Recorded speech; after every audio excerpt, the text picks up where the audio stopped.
Hey guys, it's Hawk here, back with another video. This time it is a character review. And like this journal here says, this is a lot like my art reviews where I'll review it, say the things I like, say the things I think could be improved on.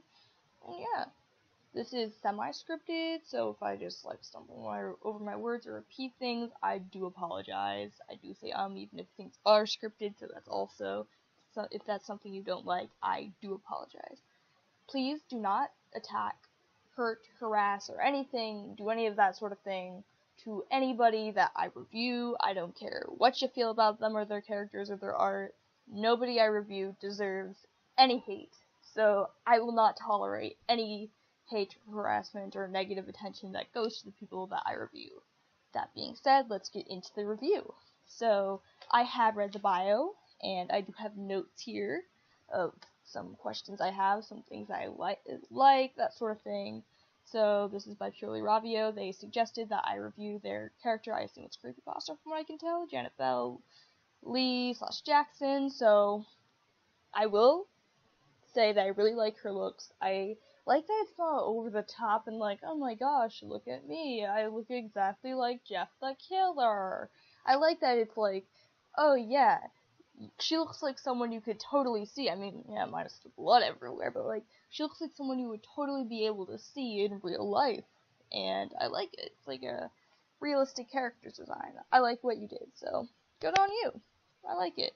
Because, you know, the most normal looking people can be the most crazy, so yeah, it seems like she fits into the universe of creepypasta quite well, and I will say good job.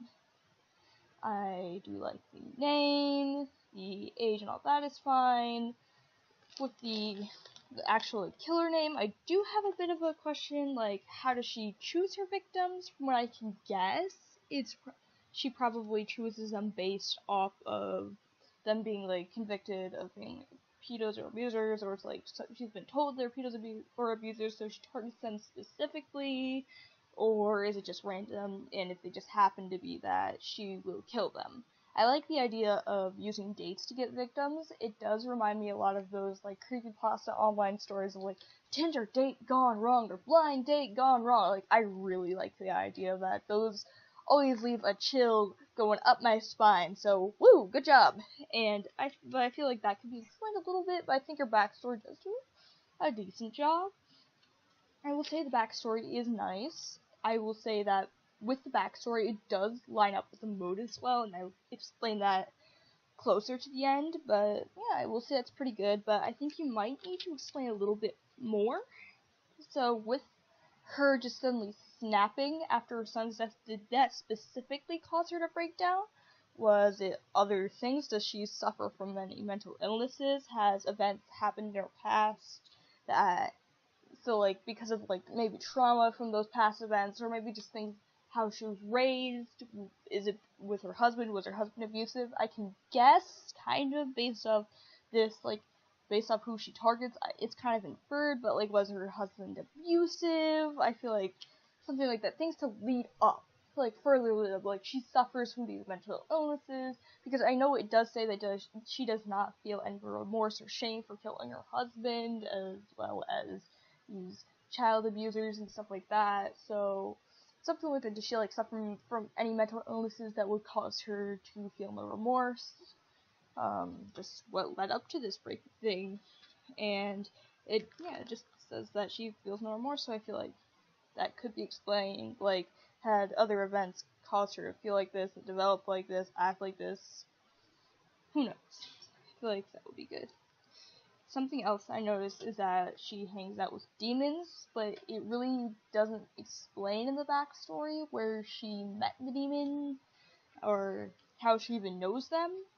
Has she done something to contact them with the Ouija board seance?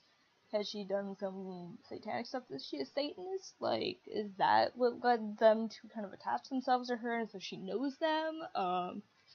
Is it a hallucination? Because from what I can tell, that her son's death, from what I can tell, like, the events that happened with her son's death was, like, her breaking point. So, like, after she fully snapped, like, did she start hallucinating or something? Is it just byproduct of insanity? Does she suffer from many mental illnesses that would cause her to hallucinate?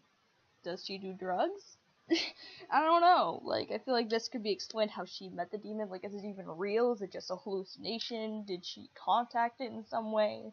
Because in the story it just says she ran away, but, like, it doesn't say how she actually met the demon, or, like, who the heck the demon is, or anything like that. Like, there's no real explanation for that, and I feel like there could be an explanation. Like, does the demon help her, like, be like, oh yeah, this person's a pedophile, or, husband or wife abuser, or wife beater, or, like, oh, they're a child abuser. This is, like, one of your victims. Like, do they help her with choosing victims? I feel like something that would be an interesting thing.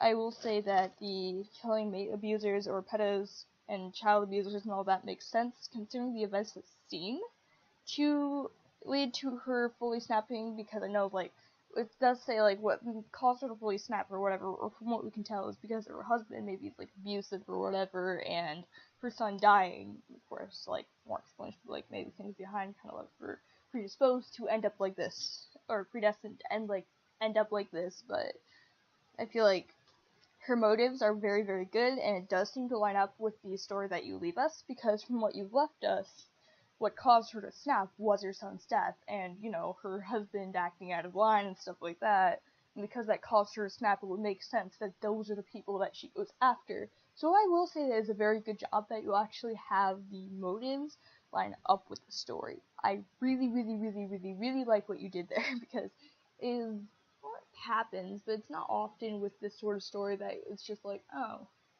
it's not often that you'll see that these motives line up fully with the story, but you did a good job of actually making it line up and make sense. So I really like what you did there, and I also think that it's a very good thing. So, yeah. So, overall, I would say that your character is really good. I like the idea of somebody, like I said earlier, who goes after these people, and, like, she pretends to be somebody else, but in reality she has completely different motives. I really like the idea.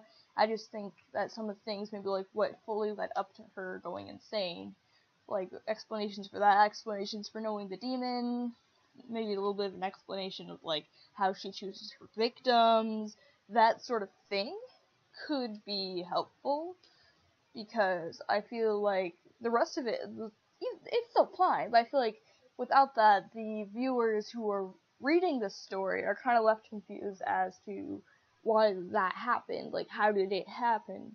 Was she born with something?